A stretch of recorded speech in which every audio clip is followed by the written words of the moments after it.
Eclesiastes 2, apenas o verso 1.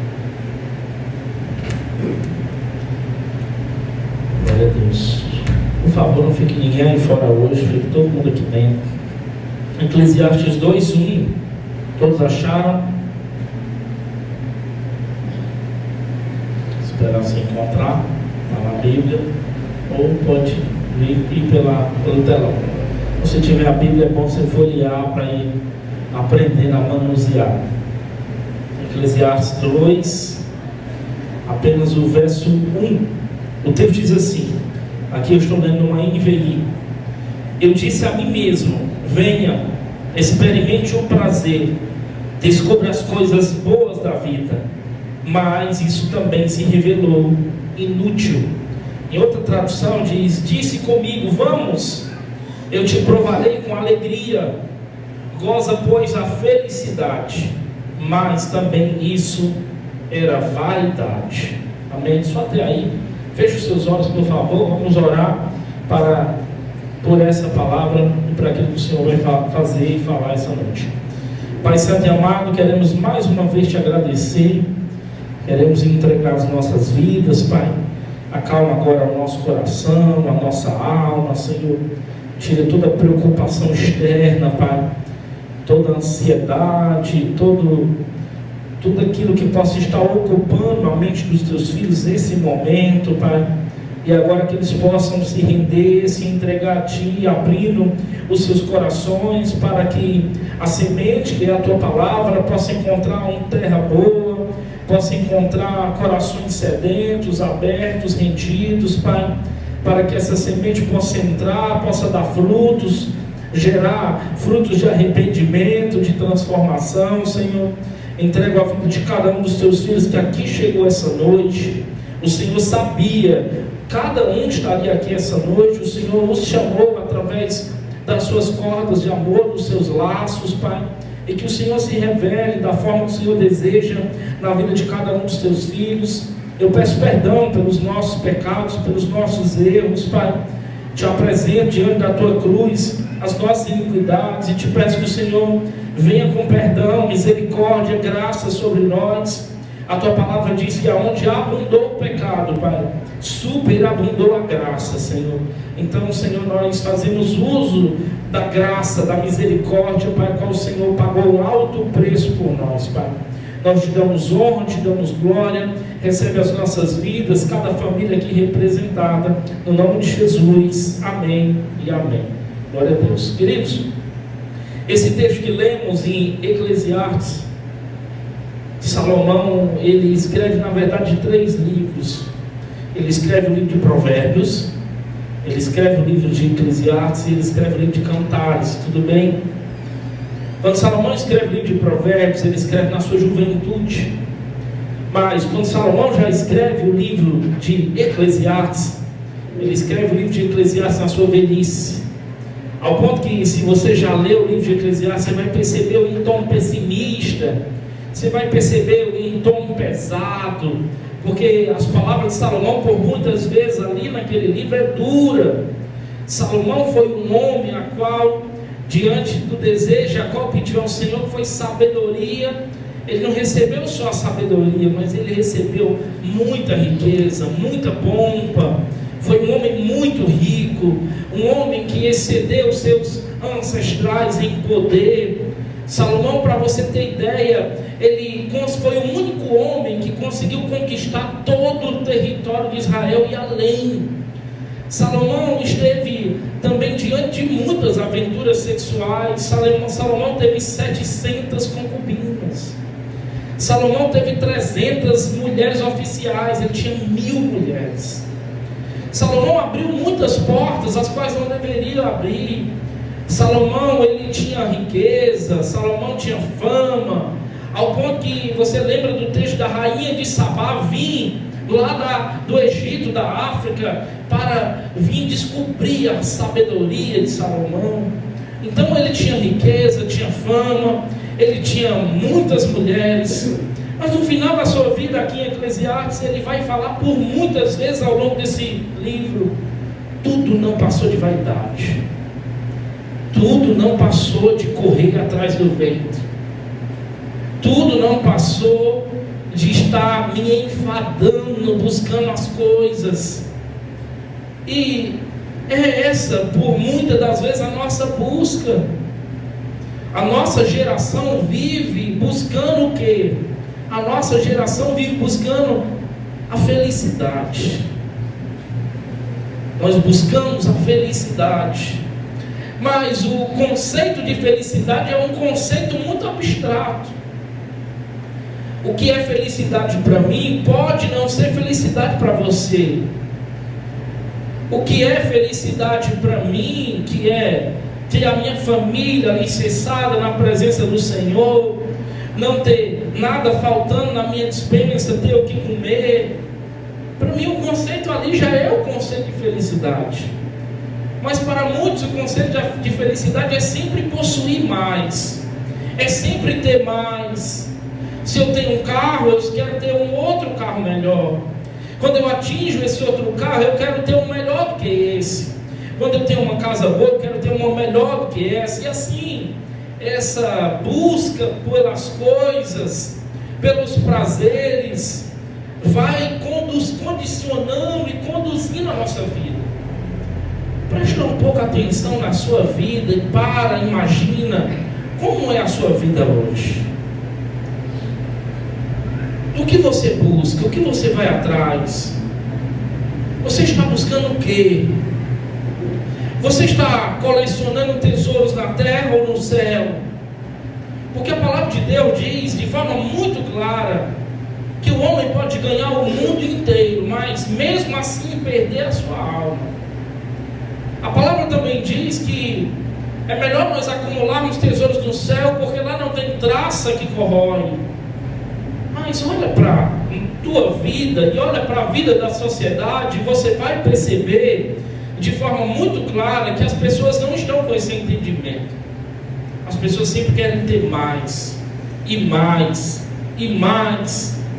Frutos da ganância, frutos da ambição, frutos desse desejo cobiçoso pelas coisas, de querer ter, de querer possuir.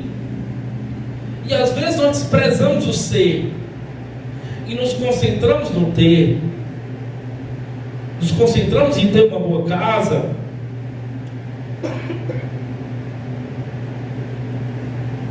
desculpa. E isso não é errado, não estou fazendo apologia à pobreza aqui.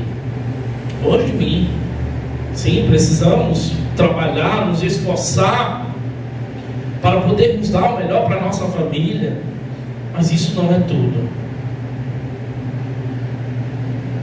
Não significa dizer que uma família que atingiu o ápice do sucesso, da riqueza, que essa família é feliz, que essa família tem paz, que essa família consegue colocar a cabeça no travesseiro e dormir com a sua consciência tranquila. Então entenda que nos dias de hoje as pessoas vivem obcecadas por ser feliz. A felicidade pode se transformar em termos e expressões que você escuta ao longo da sua jornada. Ser feliz é se sentir bem. Ser feliz é seguir o coração. Ser feliz é buscar o que te faz bem e feliz. Porém, na contramão de tudo isso, nós nunca vivemos uma sociedade tão ansiosa, tão frustrada, tão depressiva, tão vazia. Isso é comprovado até mesmo quando eu tenho uma oportunidade de fazer algum trabalho nas escolas, ou os meus amigos têm, e eu sempre escuto relatos. Adolescentes ansiosos, adolescentes tentando dar cabo da vida, adolescentes vazios e frustrados. Tem muitos. A gente vai às vezes fazer um trabalho na escola, a gente faz um trabalho de 1 hora, o diretor briga com a gente. Só 1 hora. Precisava de 2, precisava de mais, vocês têm que vir mais vezes. Eles precisam de Jesus, eles precisam da palavra. Você não sabe o que a gente enfrenta. Só na face do diretor, da diretora, a gente encontra angústia, a gente encontra tristeza, porque eles é que estão lá todos os dias. É eles que sabem o que enfrentam nesses colégios. É eles que sabem a realidade que eles travam. Nós precisamos ter esse entendimento para saber o que é realmente a felicidade. E para entendermos isso, e para conceituarmos algo, às vezes nós precisamos saber o que não é primeiro. E onde não está a felicidade? Aonde é que não se encontra a felicidade? Porque a felicidade do mundo é ilusória. A felicidade do mundo é engano. A felicidade do mundo aparenta ser coisas muito boas. E às vezes seduz os adolescentes, seduz os jovens, seduz até os homens casados e mulheres casadas, querendo viver aventuras. Como o próprio Salomão diz, há caminhos que para o homem parecem serem caminhos bons, mas no final são caminhos de morte. São caminhos de dissabores, são caminhos onde nós encontraremos o vazio. E nós precisamos nos olhar, refletir. Isso, queridos, às vezes está até no nosso corpo. É uma obsessão por ter um corpo assim, por conta da propaganda, por conta das redes sociais, por conta dos círculos de amizade, por conta dos livros que lemos, dos ambientes que frequentamos. E às vezes, para alcançar esse conceito de ser feliz, a gente vai passando por cima das coisas. Quantas pessoas você conhece que por conta de um sucesso profissional passou por cima da sua família? Não deu a atenção que seus filhos mereciam, não deu a atenção que a sua mulher merecia, não deu a atenção que o teu espiritual merecia. Eu gosto de dizer sempre uma frase: sucesso financeiro não compensa fracasso no lar. Sucesso financeiro não compensa fracasso na nossa família. Não compensa. Eu prefiro ter a minha família alicerçada na palavra de Deus. Eu prefiro ter paz do que ter grande sucesso profissional, grandes riquezas. Eu abro mão delas. Eu prefiro ter paz. Então nós precisamos ter cuidado. Até mesmo nós que vivemos no ambiente da igreja, às vezes nós ficamos num ativismo que a gente esquece de viver a nossa família. Nós esquecemos de dizer: peraí, esse dia, esse outro dia, eu vou tirar para ficar só com a minha família. A gente acaba esquecendo. E eu volto a falar, sucesso também ministerial não compensa fracasso no lar. Dê atenção ao seu esposo, dê atenção à sua esposa. A sua família é a base. A sua família é quem vai te sustentar. A sua família é muito importante. Dê atenção ao seu casamento. Observe os sinais. A gente vê, olha, o casamento ali falhou, o casamento aconteceu. Não dá sinais, gente. Tudo dá sinal. Mas às vezes a gente não olha. Na correria do nosso dia a gente não percebe. A gente não se atenta a esses avisos solenes. Tenha atenção. Atenção aos filhos. Por que vivemos uma adolescência tão vazia? Será que é porque eles não estão tendo atenção em casa? Será que é porque eles não estão tendo um acompanhamento necessário em casa? Não ter tudo no exterior significa ter o interior curado. A nossa mudança precisa começar pelo interior. Nós precisamos restaurar primeiro o nosso interior. E se Deus quiser nos abençoar com coisas exteriores, que nós saibamos administrar, que nós saibamos conduzir. Então, a gente vai aprender à luz de alguns pontos aqui, que a felicidade apresentada pelo mundo é uma felicidade enganosa, é uma felicidade passageira. Às vezes é uma noite de farra, às vezes é uma noite de bebida, às vezes é uma noite de aventuras sexuais, mas depois vão vir as consequências trágicas, difíceis daquela jornada. Então nós temos que ter muita atenção. Como li lá em Provérbios 14:12, há caminhos que ao homem podem parecer direito, mas o fim deles são caminhos de morte. Sabe quem também dá esse conselho? Salomão. Salomão também deixou esse conselho para nós, e ele andou em muitos desses caminhos. em muitas dessas veredas. Há caminhos que brilham os nossos olhos, há caminhos que nos seduzem, mas eles nunca vão satisfazer o vazio da sua alma, nunca. Você pode atingir o ápice da riqueza, o ápice das aventuras e prazeres sexuais, o ápice da fama e do reconhecimento. Isso não vai satisfazer o vazio que só Deus pode preencher sobre a sua alma. E a Bíblia, queridos, não é um manual de autoajuda. Na verdade, a Bíblia é um mapa que nos conduz para a verdadeira felicidade, para a verdadeira satisfação. Precisamos, à luz desse sermão, retirar os ídolos do nosso coração. Lutero diz assim, que nós somos fabricantes de ídolos, que o nosso coração gera muitos ídolos. E quando pensamos em ídolos, a gente sempre pensa numa estátua, em algo que a gente associa, mas ídolos não é só isso. Às vezes tem outros ídolos no nosso coração. Às vezes pode ser o time de futebol, às vezes pode ser o nosso filho, pode ser o nosso marido, às vezes pode ser o nosso trabalho. Identifique, olhe, será que tem alguma outra coisa ocupando um melhor lugar do que Jesus na minha vida? E aí você criou um ídolo, você gerou um ídolo no seu coração. E nós precisamos entender isso. Salomão, ele foi o homem mais rico da sua geração. Não houve homem mais rico do que Salomão, não houve. A sua fama era notória, ele era conhecido em muitos lugares, tinha muito poder, tinha muita fama, vivia na polpa, vivia no glamour, e mesmo cercado de tudo isso, tendo atingido o pináculo do sucesso, se tornando o rei mais conhecido e famoso da sua geração, perdeu-se nos labirintos da sua alma, não tinha felicidade, não tinha alegria. Por isso, quando ele escreve o livro de Eclesiastes, você vai ver esse tom pessimista da vida.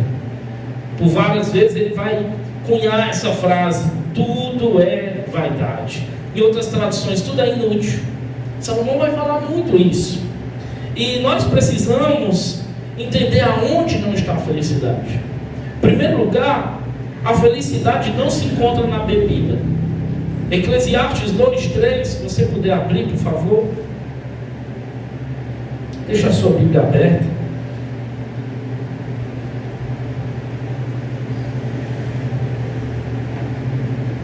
Busquei no meu coração como estimular com vinho a minha carne, regendo, porém, o meu coração com sabedoria, e entregar-me à loucura, até ver o que seria melhor que os filhos dos homens fizessem debaixo do céu durante o número dos dias de sua vida.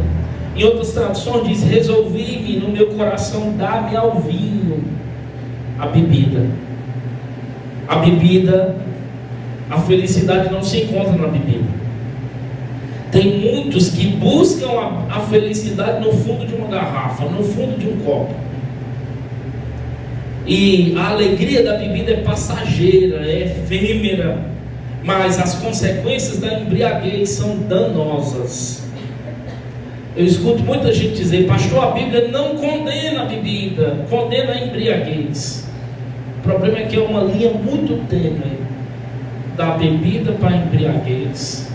O problema é que quando analisamos o todo, percebemos que a bebida sempre puxa outro vício. A bebida e a satisfação não vai ser encontrada na bebedeira. A bebedeira pode nos levar à ruína, à destruição da nossa reputação, à dissolução da nossa família. A bebida alcoólica tem sido o maior ladrão de cérebros do mundo. Está por trás da maioria dos crimes passionais e dos acidentes automotivos. Quantos crimes passionais cometidos porque a pessoa estava bêbada?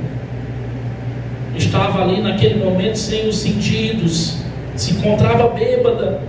Os cemitérios estão cheios de suas vítimas, e as cadeias lotadas de seus protagonistas, fruto tudo da bebida, querido. É só um copozinho. Esse copozinho às vezes não tem controle, se bebe outro. e um abismo vai chamando um outro abismo. E aquelas pessoas que se entregam à bebedeira muitas das vezes provocam rixas, intrigas, provocam os males, acabam cavando a sua própria ruína, pavimentando o caminho da sua própria destruição. Aquele que bebe não se atenta não só à sua própria vida, mas à vida dos outros. Comete contra a sua própria família, tornando-se motivo de vergonha, tornando-se motivo de opróbrio para os filhos, dando um exemplo errado para os filhos. A alegria da bebida evapora de forma rápida, é passageira, não suporta as crises da vida. Você não vai encontrar alegria na bebida, não vai. A verdadeira alegria está em Cristo, está em Jesus. Só na presença dele nós temos plenitude de alegria. Segunda coisa, onde nós não vamos encontrar a felicidade, na riqueza. Salomão também andou por esses caminhos. O verso 4 diz: empreendi grandes obras, edifiquei para mim casas, plantei para mim vinhas, fiz jardins, pomares, e nestes plantei árvores frutíferas de toda espécie. Fiz para mim açudes, para regar com eles o bosque em que reverdeciam as árvores. Comprei servos e servas, e tive servos nascidos em casa. Também possuí bois e ovelhas, mais do que possuíram todos os que antes de mim viveram em Jerusalém. Amontoei também para mim prata e ouro e tesouros de reis e de províncias. Provi-me de cantores e cantoras e das delícias dos filhos dos homens, mulheres e mulheres. Salomão teve muitas riquezas. Salomão buscou satisfazer o vazio da sua alma na busca insaciável por ter mais recursos, por ter mais riquezas. Esse homem, à luz do texto e de vários outros que ele deixa para nós, acumulou muitos tesouros, acumulou fortunas colossais, vestia-se de forma luxuosa.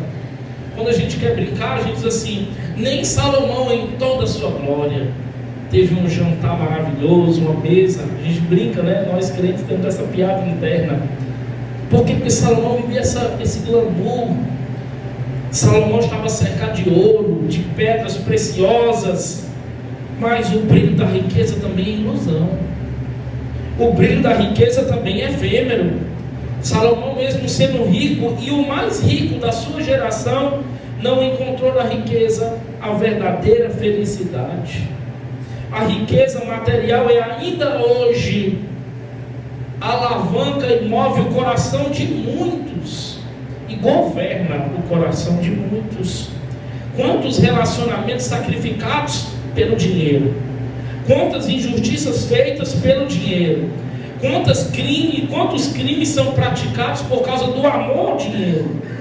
A busca desenfreada pela riqueza é uma obsessão que não vem de hoje, vem dos primórdios dos tempos. O homem não se contenta em ter as suas necessidades supridas. O que falta nos nossos dias é contentamento. O que falta é nós sermos satisfeitos com o que temos hoje. Paulo estava preso na masmorra. Paulo estava vivendo os últimos dias. Ele diz assim: eu sei viver com o que Deus me deu. Eu sei viver no pouco, sei viver no muito. Em tudo eu posso naquele que me fortalece. Paulo aprendeu algo que a nossa sociedade precisa aprender: ser contente com o que tem. Rapaz, hoje eu só tenho para almoçar um arroz e um ovo. Glória a Deus, cara. Tem outros que não têm isso, Senhor. Tem outros que não têm um teto sobre a cabeça, Pai. Então a gente precisa ter esse contentamento dentro de nós, senão nós vamos viver nessa busca desenfreada, juntando tesouros, campo atrás de campo, casa atrás de casa, acumulando para nós mesmos tesouros. E eu não estou falando aqui que a riqueza não é uma bênção e é um pecado, não. A riqueza é uma bênção. A riqueza não é pecado você ser rico. Não é pecado você ter riqueza, desde que essa riqueza foi adquirida por meios honestos, por meios válidos. Porque o próprio Salomão diz que a riqueza mal adquirida é maldição. A riqueza, fruto de caminhos e atalhos, vão nos trazer flagelos à nossa alma. Mas nós precisamos entender que a riqueza é algo transitório. A riqueza não pode ocupar o nosso coração. Nós não trouxemos nada para o mundo e não levaremos nada dele. Nada. Não pense que lá no seu caixão tem gaveta. Não tem gaveta para guardar nada. Não tem. Você veio do pó, voltará para o pó. Você veio sem nada e voltará com nada. Entenda isso. Lá no Salmo 49 diz assim: não temas quando alguém se enriquecer, quando avultar a glória de sua casa, pois em morrendo nada levará consigo. A riqueza não vai conosco, querido. O que vai é o que fizemos de bom ou de ruim, e vai condicionar uma vida, uma eternidade com Deus ou uma eternidade sem Deus. Esses são os tesouros que a traça não corrói. Esses são os tesouros que serão acumulados lá em cima. Se conta a história que quando o primeiro bilionário do mundo morreu, John Rockefeller, no cemitério, um curioso perguntou para o seu contador. E aí, quando o doutor deixou, o contador respondeu de forma rápida. Ele não deixou, ele deixou tudo. Não levou sequer um centavo. Não dá para levar nada do que nós adquirimos com o suor, às vezes, da nossa família, passando por cima das coisas. As riquezas adquiridas aqui ficarão aqui, e às vezes ainda fica de confusão para os filhos. A gente vê muito isso. A pessoa morre, antes de morrer, os filhos já estão brigando. Já estão brigando por dividir uma casa, por dividir. Olha o que o dinheiro faz. A busca desenfreada por bens materiais é loucura, é tolice, é consumada tolice. Acumular tesouros, ajuntar riquezas, entesourar para essa vida é um péssimo negócio. Não é um bom investimento. Não é, querido. Não é. Confiar nos bens. Tem gente confiando nos seus bens, confiando no que tem. Isso não nos traz segurança alguma. Acreditar que as casas construídas aqui são perpétuas. Não. Nós somos peregrinos, somos passageiros, não somos desse mundo. Aqueles que ostentam riqueza é tolice. Isso se chama tolice. Acumular de glória terrenas e passageiras é pura frustração, é pura perda de tempo, é pura vaidade, é pura correr atrás do vento. Viva uma vida humilde, uma vida sem sustentação. Vista o manto da humildade, calce as sandálias da gratidão, do contentamento, da generosidade. Use os bens que tem e se contente com eles, e sobremodo ajude aqueles que necessitam, porque essa também é uma das missões que o Senhor deixou para nós. O dinheiro, ele é um bom servo, mas ele é um péssimo patrão. Aprenda isso. Não há qualquer problema em possuir o dinheiro, porém, ser possuído pelo dinheiro é tragédia. Tem gente possuída pelo dinheiro.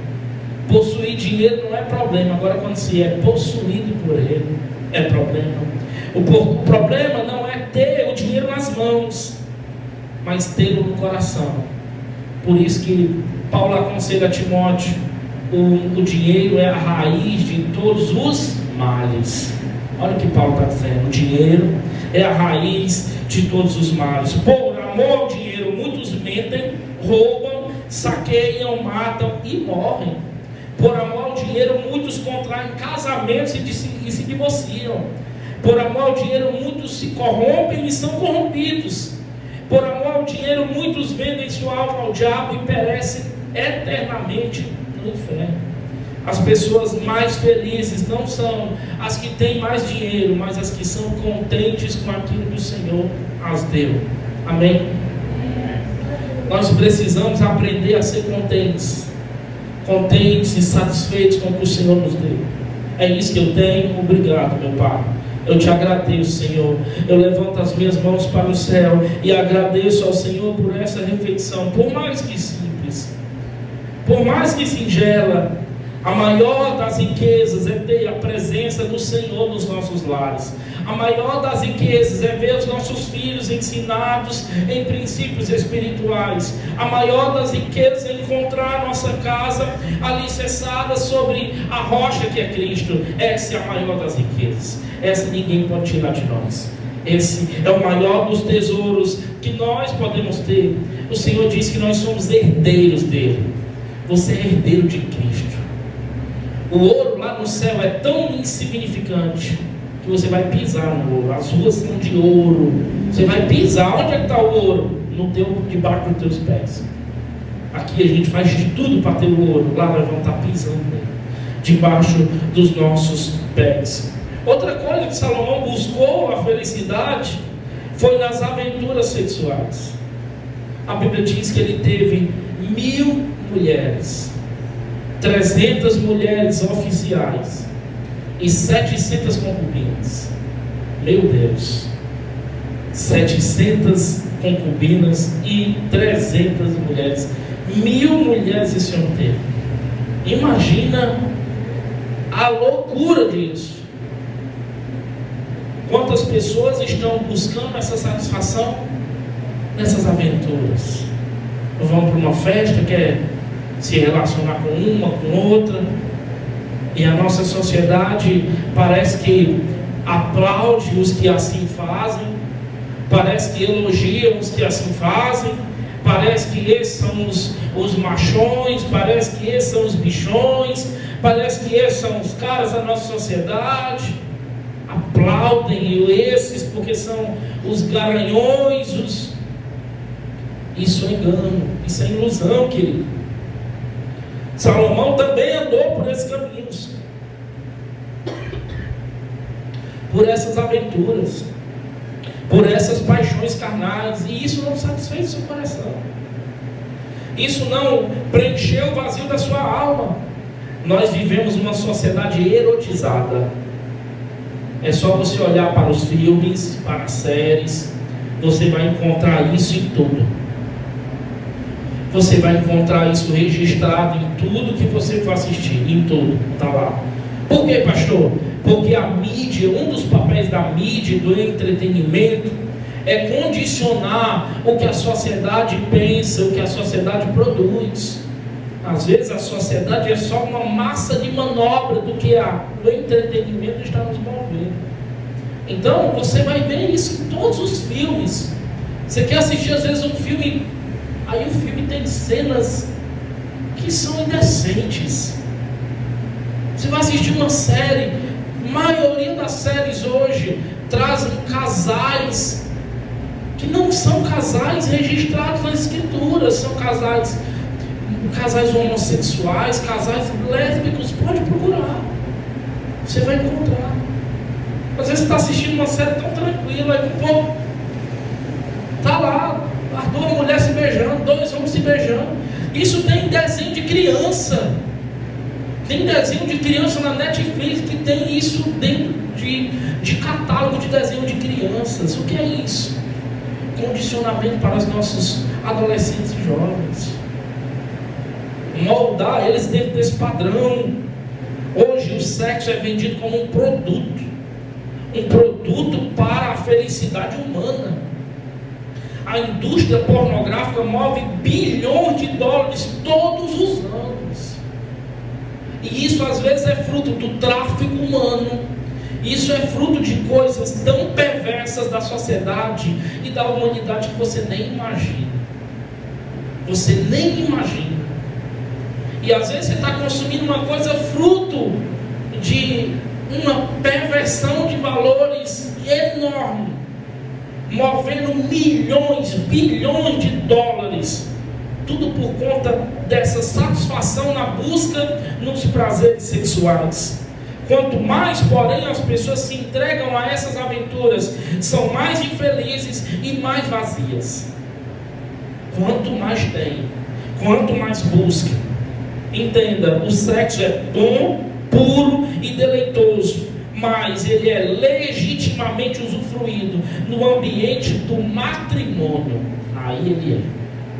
No matrimônio, o sexo é bom, puro e deleitoso.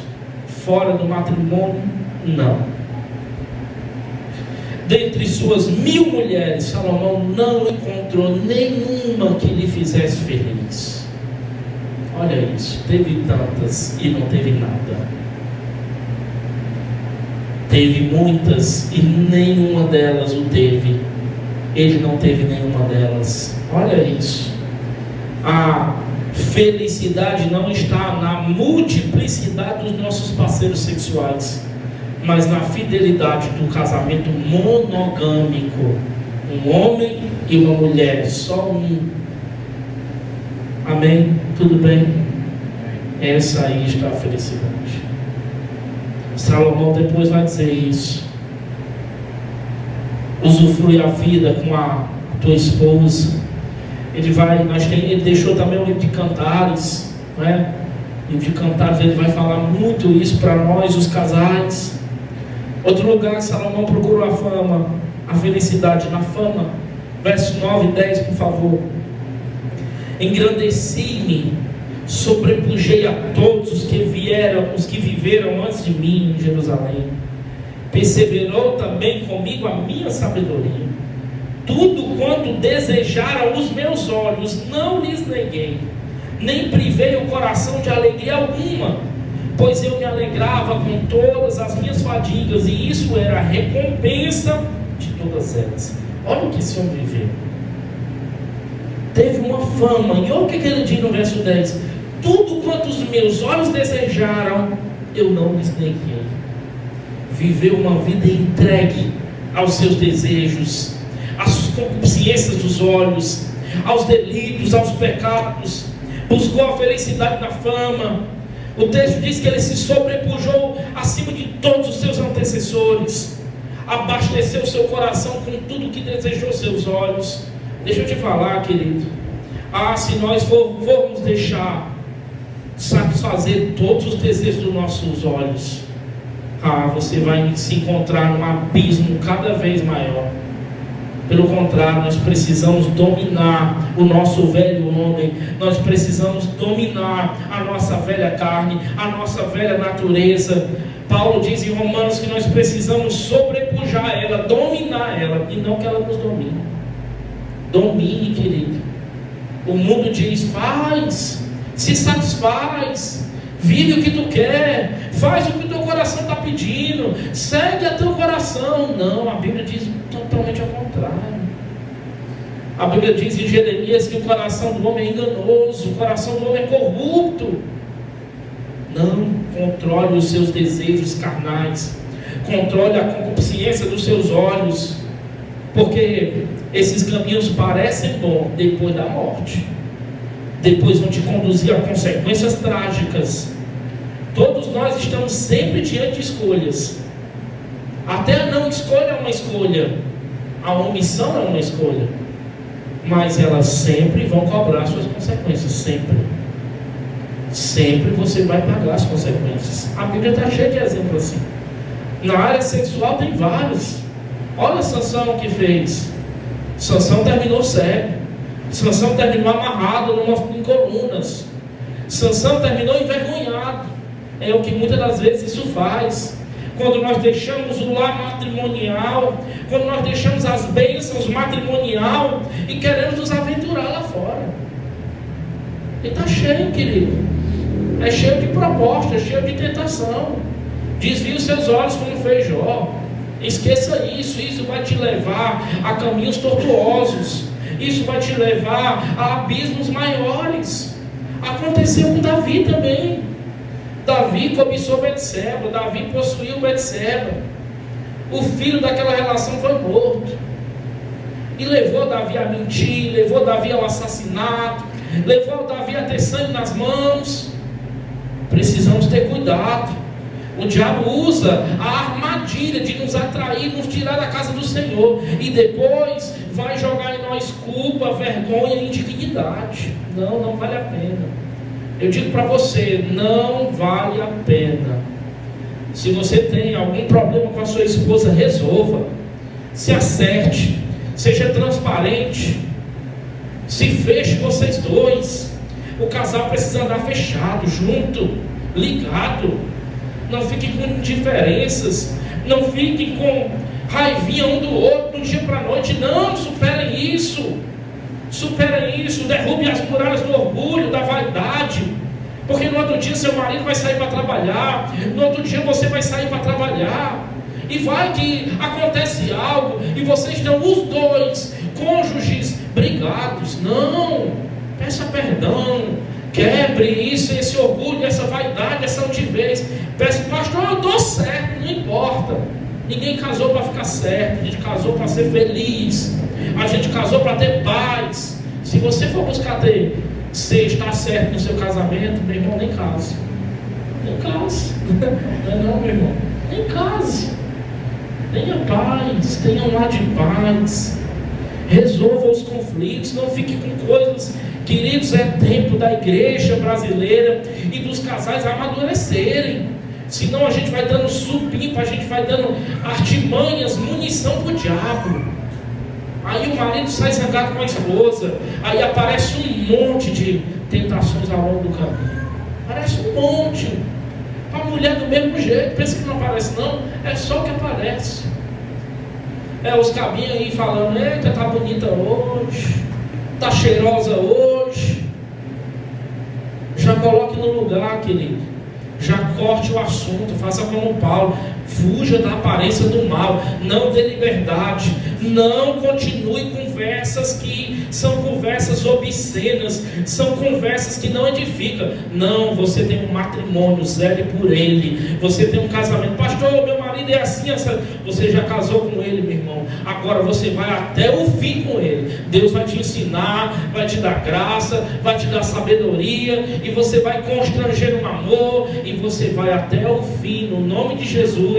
Se o seu marido não for cristão, ele vai vir através do seu testemunho. Se a sua esposa não for cristã, vai vir através do seu testemunho. Se os seus filhos, mas se feche com a sua esposa.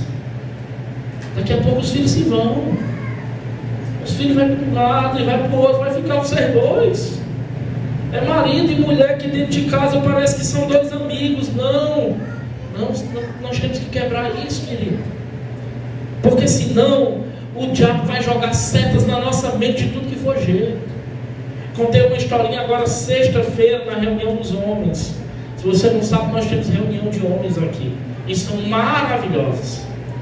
Principalmente para esses que ainda são adolescentes, jovens, os que são casados, então para todos. É muito bom. Nós falamos agora sexta sobre integridade. Falamos sobre ser íntegros. Eu contei uma historinha e vou repetir aqui para vocês. Se contava que tinha uma igrejinha pequena, uma igrejinha mais voltada para a libertação. E lá sempre apareciam endemoniados, sempre. Toda vez que se manifestava alguém, se chamava uma pessoa específica. Porque essa pessoa tinha uma autoridade que quando ia, resolvia a situação. Ele já era conhecido na igreja assim. E teve um dia que saiu da igreja tarde, foi esperar o ônibus na parada, a hora avançou, e de repente perto dele se chega uma loura bonita, né? Porque o diabo não manda logo, mandou uma loura bonita. Chegou a loura lá bonita, já chamou a atenção dele, ele olhou, desviou, ficou por ali, a loura começou a puxar assunto com ele, começou a dizer: eu sei que tu é da igreja, eu sempre te vejo por aqui. Ei, deixa eu te falar, um motel aqui na frente, vamos lá. Ninguém está vendo, o pastor já foi embora, o liderante já foi embora, não tem mais ninguém na igreja, a rua está deserta, não tem ninguém vai ver a gente. De início ele negou, rejeitou, mas ela conseguiu convencer. Porque o diabo é persuasivo, querido. O diabo conseguiu persuadir 1/3 dos anjos. Aí você vai ficar com diálogozinho com o diabo, você cai. Ele cedeu, foi para esse lugar com ela e fez, e tudo bem. Nas programações da igreja lá estava ele, como se nada tivesse acontecido. não procurou a sua liderança para pedir perdão, não procurou a sua liderança para confessar o pecado. Não, estava lá, como se nada tivesse acontecido. E aí o que aconteceu? O demônio se manifestou. Mandaram chamar quem? Mandaram chamar ele. Fulano, vem aqui. O demônio se manifestou. Quando ele foi expulsar, amarrar o demônio disse, riu da cara dele, riu, a gargalhada, riu da cara dele mesmo. E ele, tentando manter a postura, o demônio disse, eu sou aquela loura que tu foi para o motel naquele dia, foi tão bom, né? E envergonhou ele na frente de toda a igreja. É isso que o diabo faz conosco, querido. Nos envergonha. Mantenha a sua autoridade espiritual, mantenha a sua unção, mantenha o seu posicionamento, porque o diabo é assim, nos seduz, nos leva para coisas atrativas e depois nos envergonha, à luz de todos. Por isso que nós que temos e vivemos uma vida pública na presença de Deus, a gente tem que ter cuidado, querido. A gente tem que ser humilde, a gente tem que ter reconhecimento, porque senão depois o nosso nome está aí, envergonhando o Evangelho. Não, vigie, esteja atento. Volto a dizer, feche com o seu casamento. Chega para a sua mulher e diz, minha filha, é eu e você, minha irmã. Vamos se fechar aqui, se unir e pronto, vamos estar juntos, ligados. Vai acontecer briga, vai, discussões, mas vença elas com maturidade espiritual. Entenda, a nossa luta não é contra carne e sangue, é contra principados, potestades e forças espirituais do mal. Casamentos alicerçados. Eu declaro aqui no nome de Jesus, casamentos alicerçados na autoridade do nome de Jesus. Que toda seta que foi lançada sobre o seu casamento seja agora retirada. Que você viva um casamento alicerçado, um casamento referência. Aos jovens que não são casados, esperem. Não tenha pressa. A pressa sempre gera os Ismaéis. Calma. Gerar Ismael dá problema. Gerar Ismael gera conflito. Tenha paciência. Espere pela promessa. Espere pelo Isaac. Às vezes demora, mas as promessas passam pelo teste do tempo para serem maturadas, geradas, e elas vão vir sem nenhum conflito. Espere, mas está todo mundo namorando. Aí, como dizia minha mãe, você não é todo mundo não. Fique aí de boa, fique tranquilo, dedique a sua juventude, a sua mocidade diante dos pés do Senhor, e o Senhor vai continuar gerando os Isaques. E quando o Isaac vir é bênção. Quando o Isaac vir, vai encontrar com a Rebeca, e vai ser sucesso de Deus. É maravilhoso, amém? Então, Salomão procurou na bebida, procurou na riqueza, procurou nas mulheres, procurou na fama e não encontrou. A felicidade não estava em nenhum desses locais. Salomão conclui em Eclesiastes 12, passa aí para Eclesiastes 12, por favor. Já estou concluindo, viu? O sermão hoje é rápido. Eclesiastes 12, verso 13.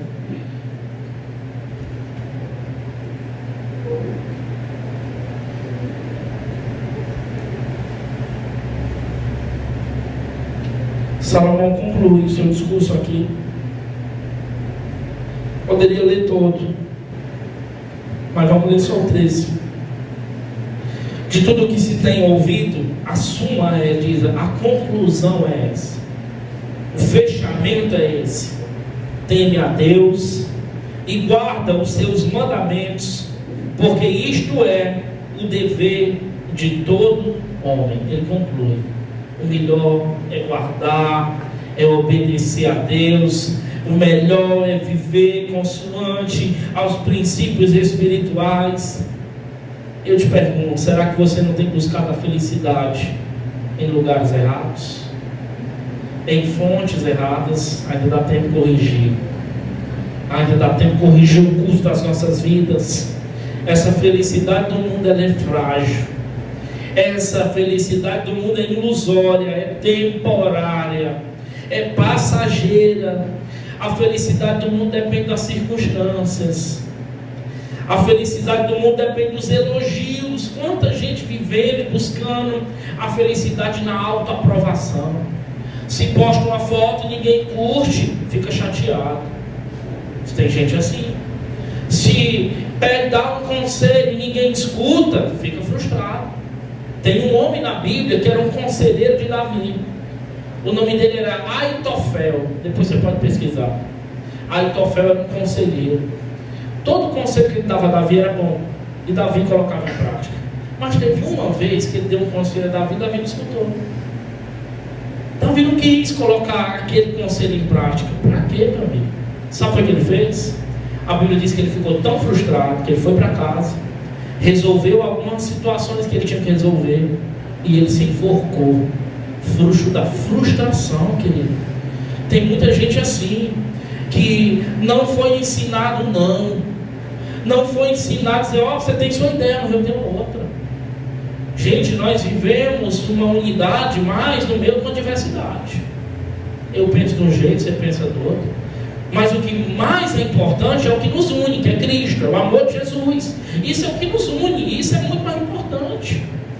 Mas entenda, nem sempre você vai chegar com uma ideia, você vai colocar uma foto, um texto, e as pessoas vão curtir, Não. Às vezes eu sou atacado por isso na minha mente. Eu fico, cara, a gente faz um texto bonito, a gente se esforça, as pessoas não estão nem aí, nem o de casa curte, faz nada. Mas o do mundo compartilha, não sei o quê. Aí eu digo, sai pra lá, seta do cão. Eu não estou buscando a aprovação de homem, eu não estou buscando a aprovação de ninguém. A minha aprovação é tua, Senhor. E pronto. E tem muita gente assim, querido, na sociedade que nós vivemos, buscando aprovação. Faz uma coisa que é o reconhecimento daquilo.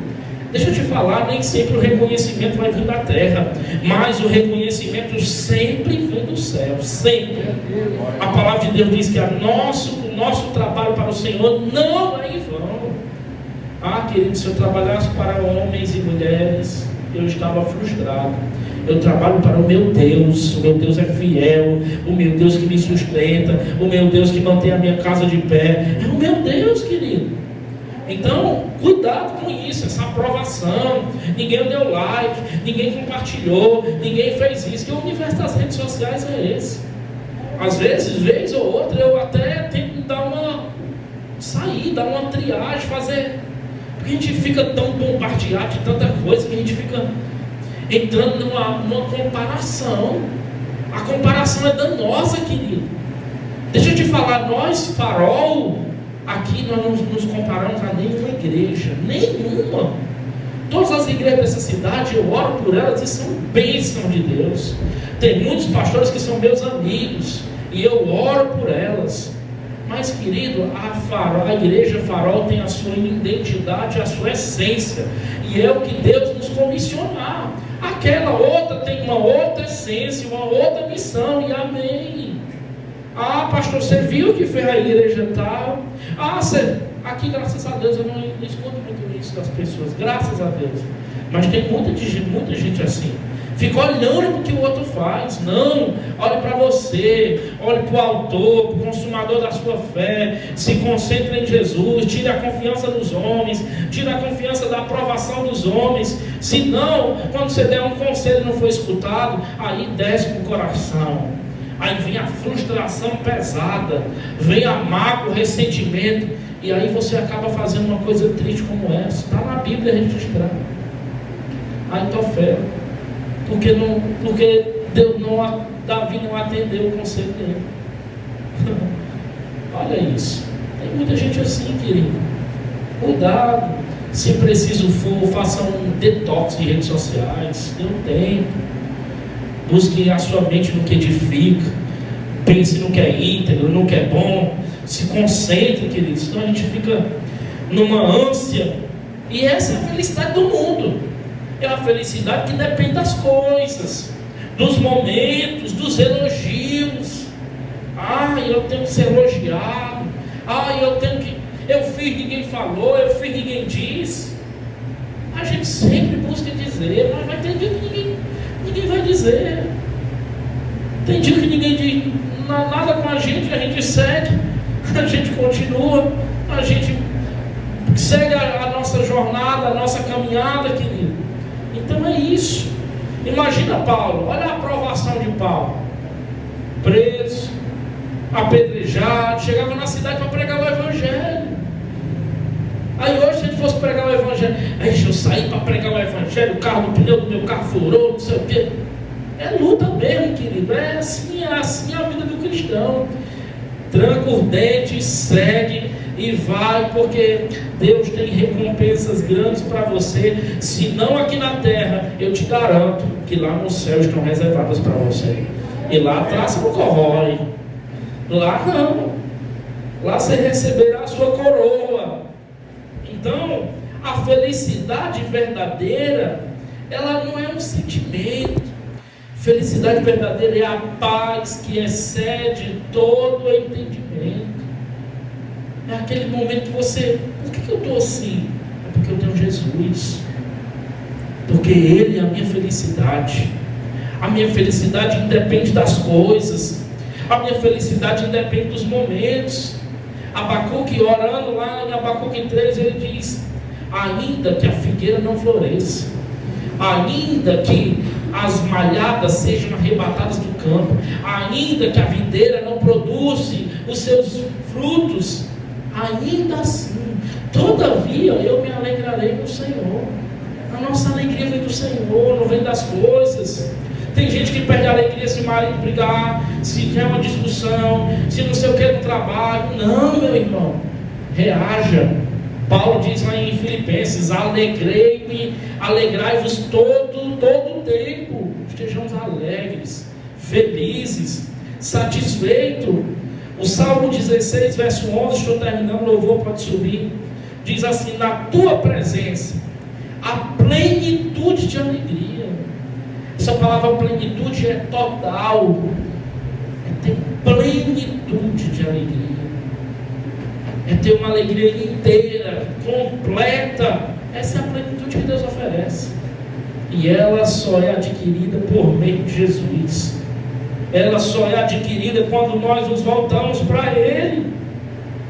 Esse sermão tem como objetivo alinharmos a nossa alma, nos arrependermos das buscas erradas. Talvez você está buscando e correndo atrás do vento, está buscando coisas que são vaidades, que são inúteis. É noite de nós nos voltarmos o nosso coração ao Senhor de novo e dizermos: Senhor, eu vou te buscar primeiro o teu reino, a tua justiça, e todas as outras coisas serão acrescentadas sobre a minha vida, Pai. Onde nós temos buscado a nossa felicidade? No dinheiro? Nos prazeres? Na aprovação dos outros? Numa religiosidade sem vida? Jesus está nos dizendo: vinde a mim todos que estáis cansados e sobrecarregados, e eu vos aliviarei. Você está cansado? Cansado de correr atrás do vento? Cansado de viver de aparências? Cansado de estar sempre sorrindo por fora, mas chorando por dentro? Como você está?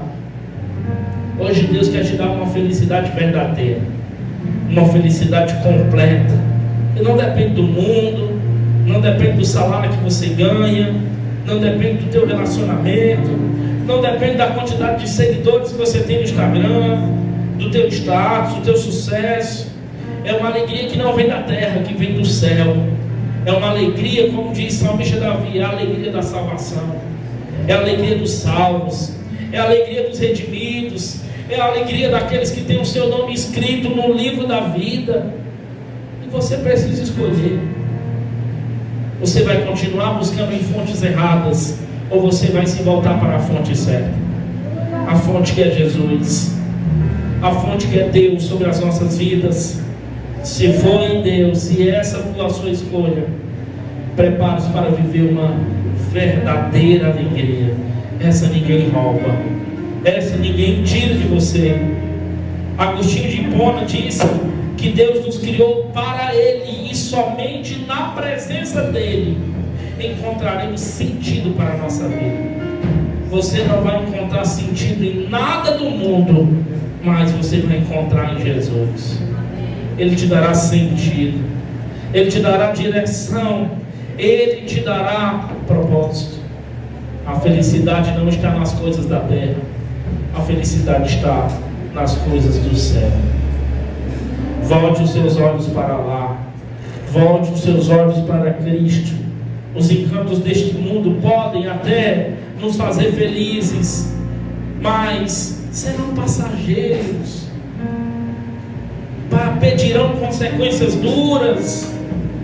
Mas Deus te criou, te formou, te reuniu, te chamou pelo nome, você é dele. Quando Deus está criando lá em Gênesis a terra e tudo, Ele fala em Gênesis 1, no princípio criou. Tem a ver com criar a partir do nada. Agora Deus está criando o pó. Ele pega o pó, os elementos do pó, e vai tocando nós, o Daniel, menino dedicado, zeloso, obediente, ele vai criando um Deus que pega na criação, que forma a criação, que tem interesse. Por isso que no Salmo 139 diz assim: de forma assombrosamente maravilhosa nós fomos criados. Ele nos criou de forma assombrosamente maravilhosa. Eu não fui criado pelo acaso, por uma geração espontânea. Eu não fui criado por uma explosão, porque a explosão não cria nada. Eu fui criado por um Deus pessoal. Eu fui criado por um Deus que me disse o meu nome. Eu fui criado por que Deus nos criou à sua imagem e à sua semelhança. Ele nos formou à imagem dele, à semelhança dele, querido. Isso é o seu valor. Você tem valor. Você tem valor para Cristo. Deus te criou, te formou de forma assombrosamente maravilhosa. A gente nem consegue entender dentro da nossa mente, da nossa consciência. Então, se passa pela sua mente sentimentos de ansiedade, de depressão, síndrome de pânico, qualquer outra coisa, querido. Se você não dá mais valor à sua própria vida, a tua autoimagem está achatada, está suja, deixa eu te dizer, Deus te criou a imagem. Você tem valor para Cristo, você tem valor para Deus, ao ponto de, em João 3,16, a Bíblia diz assim, que Deus amou o mundo a tal maneira, olha a maneira, que entregou o seu Filho unigênito, para que todo aquele que nele crê não pereça, mas tenha a vida eterna. Ele amou o mundo de tal maneira que entregou o seu Filho unigênito, por amor a mim, por amor a você, porque já estávamos condenados. A escrita de dívida a nosso respeito já estava lá no banco dos réus, no banco dos condenados. E o Senhor Deus fez cair sobre o Deus Filho a enfermidade, as iniquidades e as transgressões de todos nós. Ele pagou o preço, porque pelos meus méritos eu não conseguiria, pelas minhas obras eu não conseguiria, e precisava ser pagado um preço, porque o nosso Deus é justo. E aí Jesus lá de cima, desde a fundação dos... E a Bíblia diz que ele se esvaziou de si mesmo.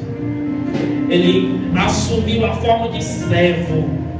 E a gente querendo ser muita coisa. O próprio Cristo assumiu a forma de servo. Ele disse, maior é aquele que serve.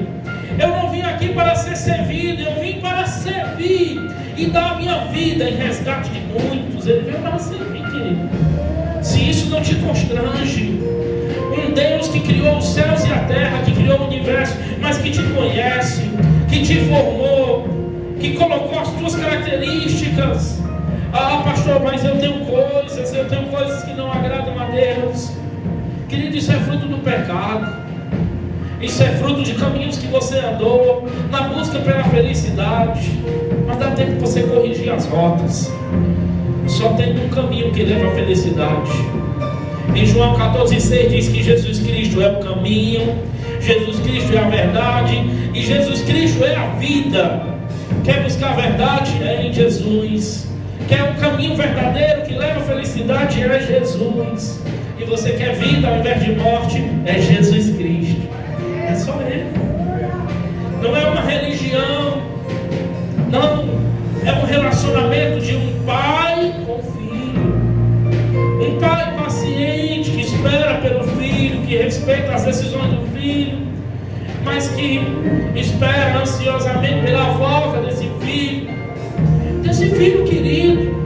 A Nath falou aqui sobre o filho pródigo, mas na verdade ali não era um filho perdido, eram dois.